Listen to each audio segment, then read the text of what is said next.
Good afternoon. In our previous class, we have seen the protocol related to email, which is simple mail transfer protocol. And I have given an overview of POP3 and IMAP4 in the earlier class. So here, this is the diagram that I was referring to. That is in the first two stages of email transfer, we use SMTP, and in the last two, we use POP3 and IMAP4. So we will study a bit about POP3, that is Post Office Protocol version number 3. So in this case, it is very simple protocol and it has a very limited functionality.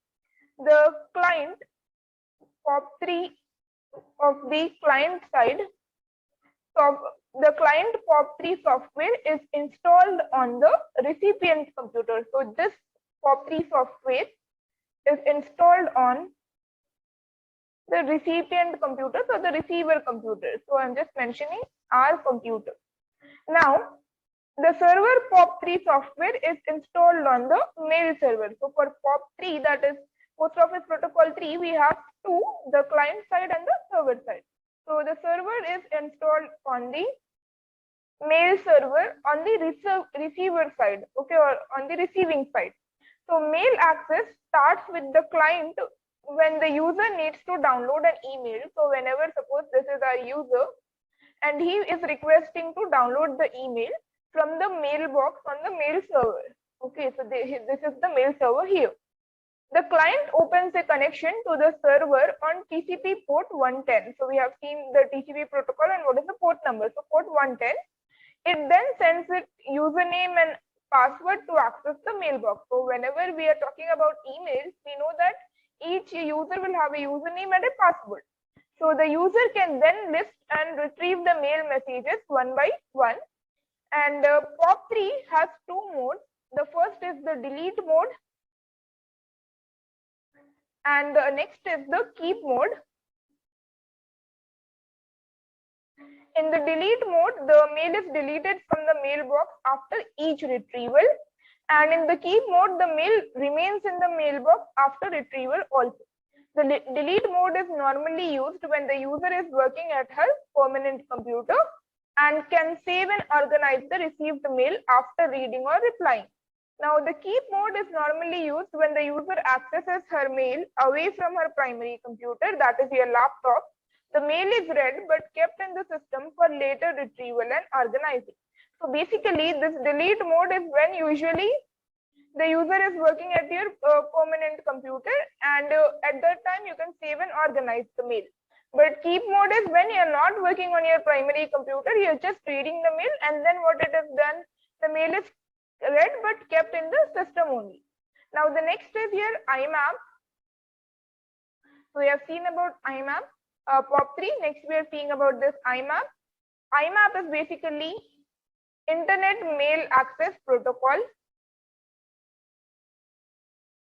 Internet Mail Access Protocol version 4 in this case.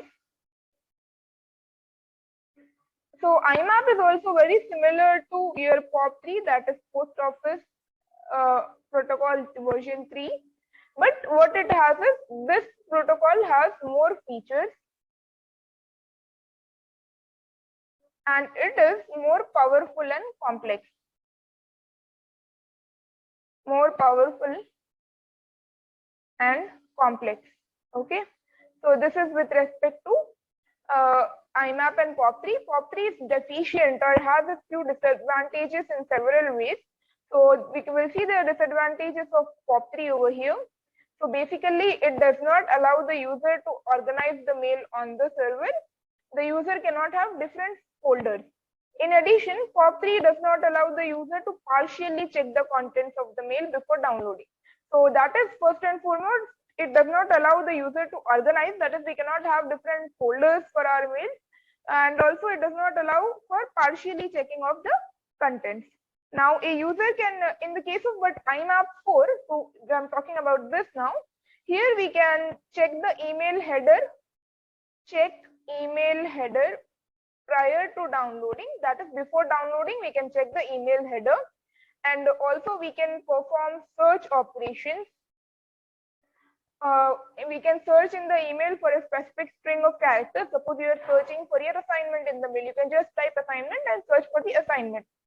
And a user can partially download email. So this is not possible in POP3, but here we can partially download the email also. This is especially useful if bandwidth is limited and the email contains multimedia. Next, we have a user can create, delete, or rename mailboxes. So we can create or delete or even rename your mailbox. And we can also create a hierarchy of mailbox. So one mailbox and in another, we can create this kind of mailboxes in a folder for email storage also. So this is with respect to your POP3 and IMAP, and we have a figure over here, the exchange of commands and responses in POP3. So first and foremost, the client will send the username to the server, and the server will reply with an OK. Then the password is sent. If the password is correct, then it will reply OK again. Then the client will request for the list of emails. Then the server will reply back with the emails and their sizes. Then the client will ask for retrieve whichever email it wants. It will ask with that number, and this will keep on continuing. So this is with respect to your POP3, exchange of commands and responses in POP3. Then we have the next topic, which is simple network management protocol, SNMP. Before seeing SNMP, we have to know what is network management. So we are talking about simple network management protocol. We have to know the meaning of these terms, network management. So network management is basically monitoring, testing, configuring, and troubleshooting network components. So basically, what did I say? Monitoring of the network, testing the network, configuring the network, and even suppose if there is some kind of problem, then troubleshooting the network components. To meet a set of requirements defined by an organization. These requirements include the smooth, efficient operation of the network that provides the predefined quality of service for the user. So, and this SNMP is basically the common management system that is used, which is simple network management protocol. So here, basically, whenever we are talking about SNMP, the functions performed by network management system can be divided into 5 broad categories: configuration management, fault management, performance management, security management, and accounting management. So these are the functionalities of a network management system, and here we have given it in detail, and in each of them, in 3 of them, we even have the subtypes. That is, in configuration management, we can have reconfiguration and documentation, and in fault management, we may have reactive, proactive fault. Then performance can be managed by capacity, traffic, throughput, and response time. So now we will talk about the simple network management protocol. It is a framework or a design for managing devices in an internet using the TCP/IP protocol. So to manage the devices, we have a framework or some kind of algorithm to have this to manage the devices in the internet using TCP/IP protocol. It provides a set of fundamental operations. So it provides some steps for monitoring and maintaining an internet. So what is the concept of SNMP? It uses the concept of a manager and an agent. That is, a manager, usually a host, controls and monitors a set of agents, usually routers. So managers, basically you can think of SNMP as a manager for controlling and monitoring a set of hosts. So in companies, we see manager handling a few set of employees. Here a manager is handling a few set of routers. So here SNMP is an application level protocol in which a few managers stations control a few set of agents. The protocol is designed at the application level. So in other words, SNMP frees management tasks from both the physical characteristics of the managed device and the underlying network technology. It can also be used in different internets made of different LANs and WANs connected by routers of different manufacturers. So a management station is basically called a manager, and it is a host that runs the SNMP client program. A managed station is called the agent. So manager manages the agent. Agent is basically a router or a host that runs the SNMP server. So manager will run the SNMP client program, and the agent will run the SNMP server program. Management is achieved through simple interaction between a manager and an agent. The agent keeps performance information in the database, and the manager, what it will do, it will access that performance information. For example, a router can store in inappropriate variables the number of packets received forwarded. The manager, what it will do is it can fetch and compare the value of these two variables to see if the router is congested or not. Basically, it will check whether the router is congested. It can perform other functionalities to the router.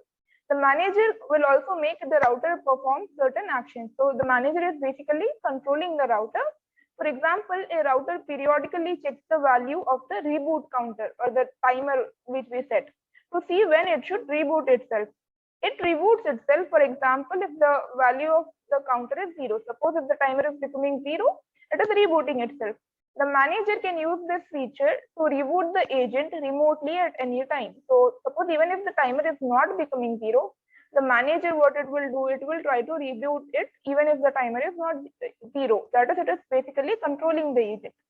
It simply sends a packet of to force a 0 value in the counter. So to forcefully reboot the router, it will send a packet which will change the counter value to 0. So to do management tasks, these are the components SNMP uses. This SMI is basically structure of management information.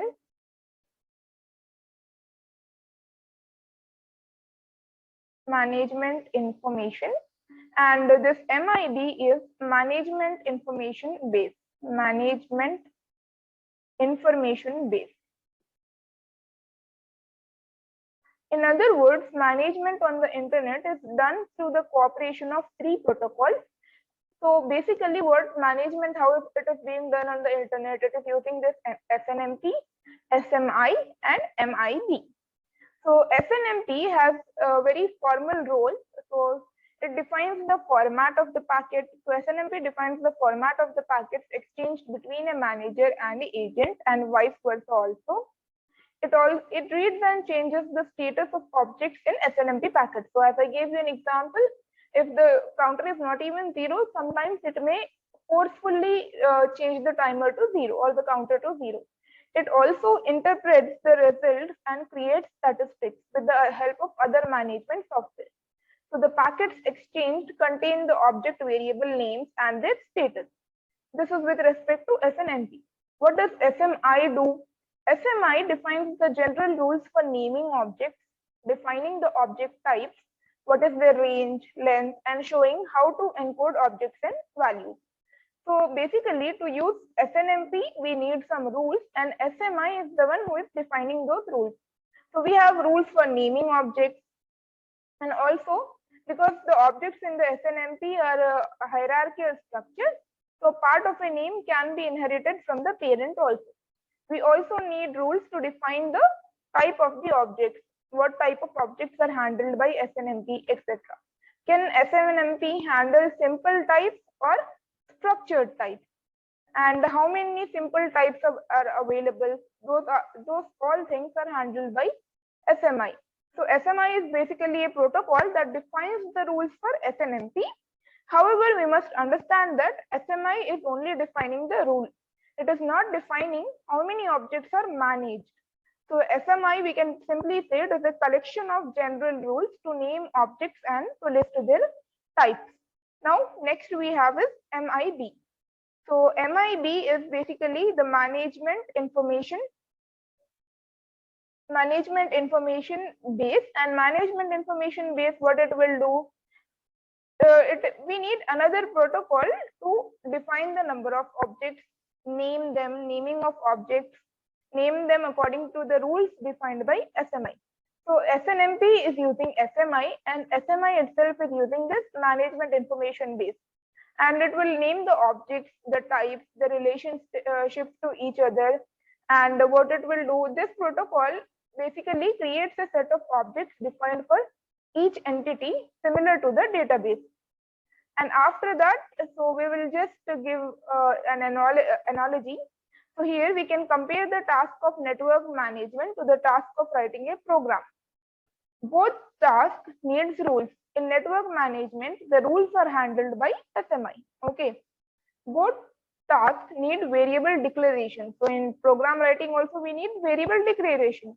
So in network management, the variable declaration part is handled by this management information base. Now, some actions need to be performed by the statements what we have written. So that will be performed by SNMP in the case of network management, right?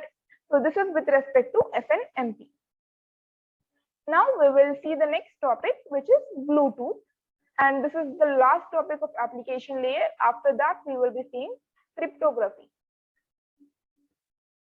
Bluetooth is a wireless LAN technology that is designed to connect devices, and many of you may have used Bluetooth in the earlier times. Now basically we are not using Bluetooth to a larger extent. Very few may use Bluetooth nowadays because we have many other apps and many other services which are providing functionality faster than Bluetooth. But Bluetooth was one of the earlier wireless LAN technology which was designed to connect devices of different functions such as telephones. Nowadays we are using Bluetooth to connect our earbuds or AirPods to your phone, mobile phone. But earlier we even used Bluetooth to transfer data between two phones or two devices. So here, similarly, we have Bluetooth or the wireless LAN technology. So this is a wireless technology which is using LAN, which was designed to connect devices of different functions such as telephones, notebooks, computers, etc. And the Bluetooth LAN is basically an ad hoc network, which means that the network is formed spontaneously. Okay, so if you want to connect two devices, you just switch on the Bluetooth and there is a network formed. So the devices, sometimes called as gadgets, find each other and make the network as make a network called the Piconet. So the devices, what they do is they find each other. So you have to search and select the device and then pair the device, etc. And that network is known as a Piconet. So a Bluetooth LAN can even be connected to the internet if one of the gadgets has this capability. A Bluetooth by nature cannot be large. So basically the Bluetooth network is not a very large network. If there are many gadgets to be connected in a Bluetooth, then it may even cause confusion. So this technology has several applications. Peripheral devices such as wireless mouse or keyboard can communicate with the computer through this technology. And the monitoring devices can communicate with the sensor devices, and home security, we use it. And even conference attendees can synchronize their laptop computers. So all of these functionalities were used before a few years, but now I believe there are technologies which have come very far, and they're not using this, but most of the technologies base their idea on the concept of Bluetooth because it was one of the first wireless LAN technologies to connect two devices. So Bluetooth was originally started by Ericsson company, and it was basically in Denmark, Dutch language translation. That is, it was actually known as Blatand, and the English translation was Bluetooth. So today, Bluetooth technology is an implementation of a protocol defined by this number. IEEE 802.15. Okay, this is very important. So sometimes the question paper may not ask the term Bluetooth directly. He may refer it to as IEEE 802.15. This standard defines a wireless personal area network. So this is basically wireless personal area network operable in a and an area the size of a room or hall. So this personal area network is operable in a room or a hall. So Bluetooth defines two types of networks. One is that Piconet and the other we have is Scatternet. So before that, Bluetooth is a wireless LAN technology designed to connect devices of different functions, such as telephones, notebooks, computers, etc. And a Bluetooth is an ad hoc network, which is basically it is formed spontaneously. So, and Bluetooth network, we have two types. One is this one, Piconet. So a Piconet can have up to 8 stations, one of which is called the primary, and the rest of them are called the secondary. All the secondary stations synchronize their clocks and hopping sequence with a primary. So all of these secondary stations synchronize themselves with the primary. And the Piconet can only have one primary station. Okay, that is the main thing. The communication between the primary and the secondary can be one-to-one or even one-to-many. So this figure is for Piconet. Next we have a Piconet can have a maximum of 7 secondaries. So in the total network, we may have only 8. One of them is primary, means we have 7 secondaries. And an additional 8 secondaries can be in the parked state. So it may have another state, or basically they can be kept on the sidelines, and that is known as a parked state. And we can have 8 more secondaries in that parked state. So what is a secondary in a parked state? It is basically synchronized with the primary, but it cannot take part in the communication. So that is very similar to how you have players on the sidelines. They cannot take part until it is moved from the parked state. So because only 8 stations can be active in a Piconet, activating a station from this parked state means that an active station. So I believe you have in football that you can change a player in the middle of the game, right? So similarly, you can, if a computer is going into the parked state, then another computer can come from the parked state to the active state. So this is with respect to Piconet. Next we have Scatternet. Scatternet is basically combination of different Piconets. Piconets can be combined to form what is called a Scatternet. A secondary station in one Piconet can be the primary in another Piconet. So suppose in this figure, this is secondary station to this primary, but it is also the primary for some other secondaries. So this station can receive messages from the primary in the first Piconet, and it can act as a primary and deliver them to the secondaries in the second Piconet. So this is our first Piconet. This is the second Piconet. Here primary is sending some messages to the secondary, and it is acting as a primary for other systems. So this is with respect to Scatternet. And we have the Bluetooth layers. Bluetooth uses several layers that do not exactly match the internet model. So what are the layers? It uses the radio layer. It is equivalent to your physical layer of your TCP/IP model. So this radio layer is similar to physical layer. And the Bluetooth devices are low power and have a range of around 10 meters. Okay. And this baseband layer is basically, it uses a 2.4 gigahertz baseband, and that is divided into 79 channels of 1 megahertz. Okay. So, and these are the other layers, that is L2 cap layer, then data is sent, audio control. This way we have different layers. And Bluetooth uses the frequency hopping spread spectrum method in the physical layer to avoid interference from other devices or other networks. This baseband layer is similar to your MAC layer. MAC sub layer we have, right, in data link layer. It is similar to that. And the access method is time division multiplexing. And the primaries and secondaries communicate with each other using time slots. So time division multiplexing is used over here. Then we have the data and the frame format. So this is with respect to, so in the case of Bluetooth also we have frame format. Yes, this one. A frame in a baseband layer So in baseband layer, we will have a frame which can be of three types. One is one slot frame, three slot or five slot. And a slot is basically 625 microseconds. So however, in one slot frame exchanges to 59 microseconds. Now the following fields which we have here, this access code is a 72-bit field which normally contains synchronization bits, and the other is the header. Header consists of, it is a 54-bit field.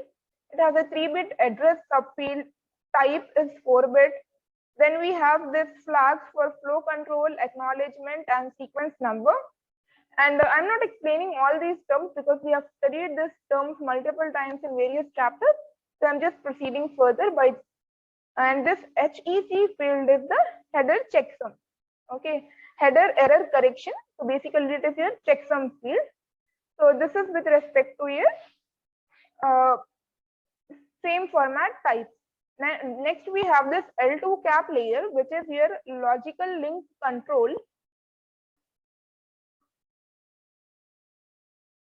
And adaptation protocol. Adaptation protocol. So it is similar to your logical link control sublayer in the LAN, and it is used for data exchange. And this is also a 16-bit field which defines the size of the data. And it all has specific duties. The duties of this layer are multiplexing, segmentation, and reassembly.